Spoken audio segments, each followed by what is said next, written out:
Okay, everybody, this is my spoiler review of The Boys Season 3, Episode 5, The Last Time to Look on This World of Lies. So I'm kind of going to jump around this episode a bit and then talk about everything kind of coming together towards the end of this episode. But I want to actually start with stuff going on with Soldier Boy we learn here. It's interesting the parallels of Soldier Boy's story with Bucky Barnes himself, the Winter Soldier from Marvel. It seems very inspired by that, and that we're learning that he's got incredible durability of his skin and what the Russians made him, and that they're putting a gun in his mouth, they're torching his skin, it's doing no harm to him, and it's showing how invincible of a soup he is. And of course, the similarities to going to the Bucky Barnes and the Steve Rogers types is he doesn't age. He also has a moment where he's walking through the city and seeing the world that it is today. He even double takes at a same-sex couple, being able to embrace in public. And then when he hears the Russian music playing, this is when he snaps and kills 19 people. So that kind of sets the stage for what's going to happen in this episode. And where the Soldier Boy story really works is I think the most interesting relationship going on right now is between Mother's Milk and Butcher. Mother's Milk is calling out Butcher for all his hypocrisy and saying you don't care about anybody but yourself. He's like, the whole point of what we do is so people don't have power like this, talking about the soups. But Butcher's making excuses in his head, right? He's like, we need to make it a level playing field, and saying that's all like fairy tale kind of talk to him now. But what's interesting is in Butcher's scene with Maeve, when he is drunk, is kind of that drunk feelings are coming out of truth, where he does agree deep down still with Mother's Milk and that all soups have to go. And he hated every second of killing Gunpowder, he says to Maeve, and that it just made him more of him. So that also is a nice way to explain his real problem with soups as well, is that it's just bringing out the worst in everybody. What was also interesting is that Butcher, while he's looking at Huey, gets like a little vision here of either a young Huey or a younger version of himself. I couldn't really read on that, so I'd love to know anyone's thoughts on that. And again, we know with Butcher's backstory that he was abused by his father, so I don't know if he's feeling like maybe he's being a bad influence on Huey as a father figure like his father was. I'm not sure about that, but that's what I'm going to go with. But I'd love to hear your guys' thoughts on that. I'm going to get more into what ends up happening here with Mother's Milk and Butcher towards the end of the episode when everyone kind of comes together, but I want to jump to Huey as well, because everything that's been set up with Huey and Starlight this season is really coming to a head here, that they've really been foreshadowing a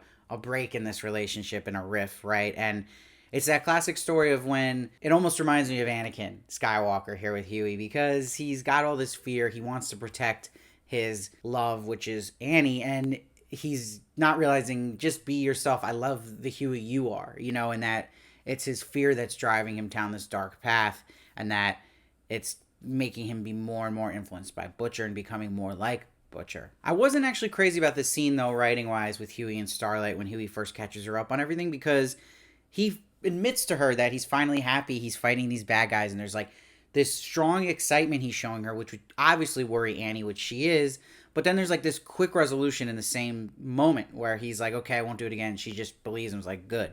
I felt like that was really, really rushed resolve in one scene from an escalation, where it was warming up nice to having the truth come out and Annie's reaction, but then the next line to everything just be trustworthy and good was a little quick for me. But that's one small nitpick of this episode for me. Now in that scene too with Butcher with Maeve, we see they hook up here, and Maeve also drinks for the first time in a while. It's been 4 months, which is interesting, but it's also interesting what they're doing with Maeve's character and the scene she has with Homelander, which I want to get to, but also that she is in a weird position where Homelander is telling her she should be with, her kind, and Butcher's still also telling her that he doesn't like any soup. So she's in this like weird spot, and I wonder how Maeve's story is going to turn out, which I also think is very interesting. Now, everything happening with Frenchie and Kimiko is this tragedy I've been saying they're setting up all season. It's clearly now the writing is on the wall, and you see that Kimiko is happy she's lost her powers, and she can't even pick up the machine, right? So she can't pick up heavy things. Powers are gone, but the tragedy that's happening behind her, where she's having all these happy moments, is that Frenchie is stuck now under little Nina's thumb. Frenchie's basically has to work for her now, and she wants him to kill a child. And she says this isn't new to you, so you wonder, we already knew Frenchie's past was dark, but you wonder how dark it really is now. And you see Kimiko imagines herself being able to talk, and then it goes into this musical number, which I actually really liked. And this is one of those shows the boys can get away with anything like that, so I think it actually worked here. And really good choreography too with the dancing with Kimiko and all the extras and Frenchie. And what it really showing me is this is peak bliss for two characters. And you know in television shows when that happens, something really bad's about to happen. And because we're hitting a bliss where you'd almost feel like that would be like the end of a show, a happy ending. We saw the happy ending here. Now we go on to the real tragedy, and clearly you see Frenchie is now confronted by Little Nina at the end as a cliffhanger.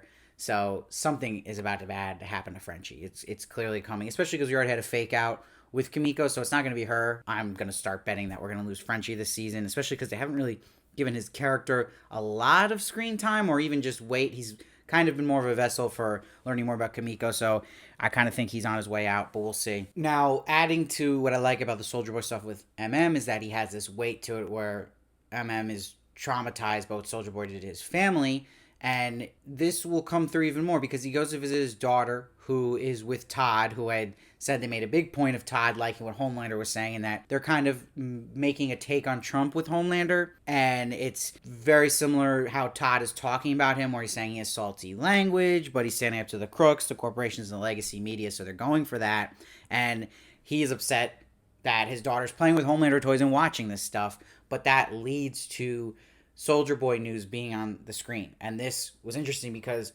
it shows MM having these flashes of what happened in that trauma, what Soldier Boy did to his family. It's really, disturbing stuff, but it also is going to remind you as the audience how much this is like MM, this is fully his thing. Like, he wants revenge of Soldier Boy to the point where he's leaving his daughter from hanging out with her. And it's also reminding you that this is going to be why Butcher is not going to have MM there, and that he needs to get MM out of the way. He needs MM's help, but then he knows MM, there's no way he's going to be on board with having Soldier Boy on their side. Now, some of the stuff going on with the Seven, Ashley's the CEO of Vought now, which makes sense for her character, and you see Homelander is full control now, so he just snaps at any kind of suggestion by a board member that seems like there's negative press for the company, and he doesn't have Stan now being his safety net like Stan said. And you also see that when the news gets out about Soldier Boy to Homelander, he's more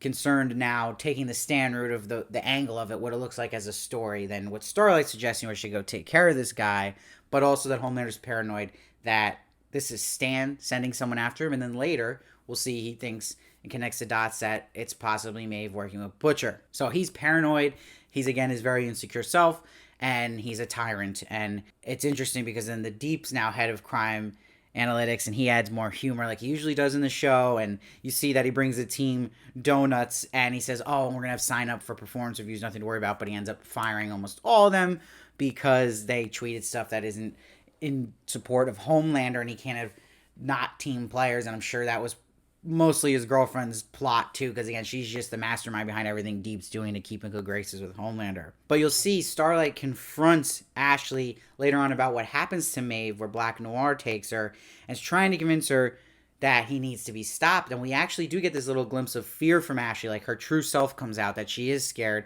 but she's able to put the farce on of being the CEO. And it's important to this theme you'll see going on through this episode, where Starlight says to Ashley, you don't need powers, you just need to be human. And this is exactly what she's trying to get through to Huey. Like, I need humans also. There's a power in being human than having to have these superpowers and thinking you can't do anything. So I think that really works here. Now, the stuff with A-Train's kind of confusing me a little bit, where you're wondering, like, they kind of made it, is it that he spilled the beans to Homelander? Did he actually go back and twist that quickly against the rest of the group?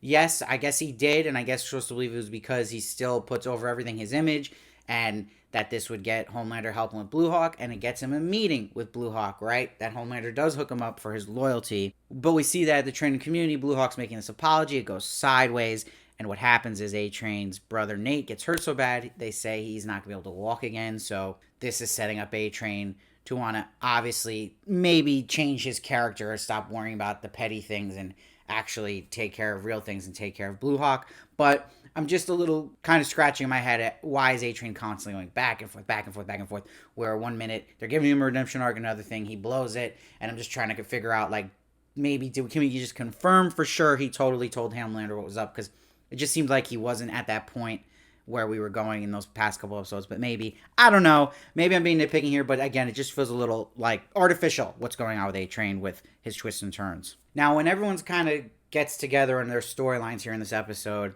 you see it's classic manipulation of Butcher's character of MM, because he literally has MM distancing himself from him, but then when he realizes they both want to stop Soldier Boy, he makes like, I'm going to help you take care of Soldier Boy, and you're never going to hear from me again. But he's really using MM to help him, and that he's going to have this master plan to drug MM. Now we see this character of the Legend is actually based off the comic book character from the comics, the Legend, who's a comic book store owner, but they angle it more as like a Hollywood version, and that he's the VP of hero management, or was before Stillwell, and that's how he has all these connections and knows everything about soups, kind of like the comic version, but again, not as nerdy and not having like a comic book store, and not as horny as the comic book character is. And it's great to see Paul Reiser, as always, in this role. He does a great job. I thought it was funny too, they took old pics of Paul Reiser, just in his life with famous people, putting it around the apartment for this character. But MM will play on his guilt that he's covered up a lot of things for Soups, and that he covered up what Soldier Boy did to MM's family.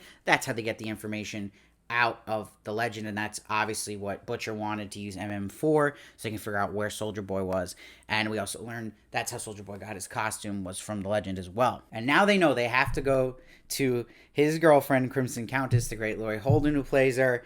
And the big scene here is that they know they're going to confront Soldier Boy, so they want to be safe, especially with the Countess as well, and take V-24. But MM's like, we have to draw a line, because they're not. And we'll see when we find out that Butcher drugged him. He says, I couldn't draw the line to MM. So you also see that Huey's on Butcher's side here, and that he's just ready to go take more V-24. It's like they're both like drug addicts with this thing now. It's going to be interesting too. I'd mentioned a couple times that scene with Homelander and Maeve, and that Maeve basically now is captured by Black Noir through Homelander, and that he's on to her in Butcher's play. So what is going to happen with Maeve's going to be very fascinating. There's a lot of cliffhangers in this episode. It's a very setup episode. It's a mid-season traditional setup episode for bigger things. And we get this final sequence now where we get the boys at Crimson Countess' place. And Crimson Countess is literally talking to a character played by Seth Rogen, who is the executive producer of The Boys. But his character is in a suit porn platinum private room with Crimson Countess, and she's got these anal beads while playing Chimps Don't Cry in the background. I thought that was hysterical,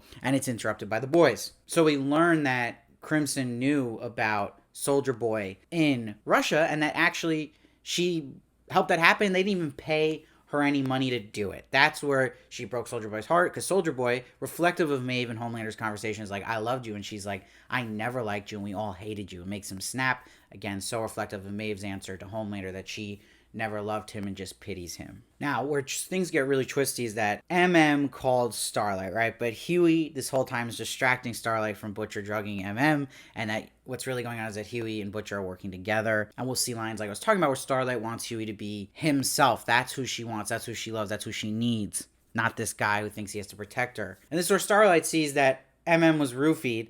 Can't believe it. And when Soldier Boy comes out looking like a very inspired look of Captain America from Infinity War with the beard and the shield, that Huey steps in front of her when her eyes go up at Soldier Boy. And this is the big twist here, and he informs her that the plan is Soldier Boy to be the weapon to stop Homelander, but this was all secretive, and same with the drugging of Mother's Milk. This is definitely the darkest thing Huey has done. She's like, you're teaming up with a murderer. He's like, I'm doing this so I can save you from Homelander. Again, reflective of like Anakin Skywalker and his fear of losing her and protecting her. He's actually pushing her away, and he makes that big choice at the end, turns around and goes with Butcher and Soldier Boy. Really interesting cliffhanger, and this is a huge now divide between Starlight and Huey, and you wonder how that's going to affect their relationship. And I said this from episode 1, they were setting this up to happen, and there's a lot of stuff now kind of getting the end of setup, setting up where the second half of the season is going to go, which looks really interesting. So I think this was, again, more of a transitional setup episode for the second half of the season, and had some really good stuff going on. Again, some scenes not as great as others, and I really am wondering how long we're going to, again, still be with characters like A-Train in the Deep, where they kind of still feel like past their expiration date. So we'll see, and I really don't see how we don't end the Homelander stuff this season. I actually hope we do, and that it has to kind of, because it's hitting its peak in a great way. Like, I'm really enjoying this, but I just keep questioning, like, how are we going to go beyond this after this season? Because I think we're kind of hitting a resolution point with that. But we'll see. I'm really enjoying this season so far. I'm going to give this episode an 8.9. Not my favorite of the season, but still really, really good. And this season might compete with season 1. Might, if these last couple episodes really deliver. Because so far, I'm really enjoying it. I just really like all the story decisions they're doing with characters. And I'm interested in most of the characters. And I think that we're getting a little more seriousness in the show, even though it's fun and can be wacky. I think season 2 had too much of that, where this season it's a little more grounded, which I actually enjoy with that kind of blend of the crazy stuff we get in The Boys. So let me know what you thought. I'd love to hear your thoughts. I read every comment. I try to respond as many as I can. Please make sure to subscribe. You have no idea how much it helps me if you can even share my review. I just love all the support I can get, and I appreciate every one of you when I hear your thoughts. And please follow me at Steve Varley Show on Twitter, Instagram, and TikTok for more of me. And I'll see you next time.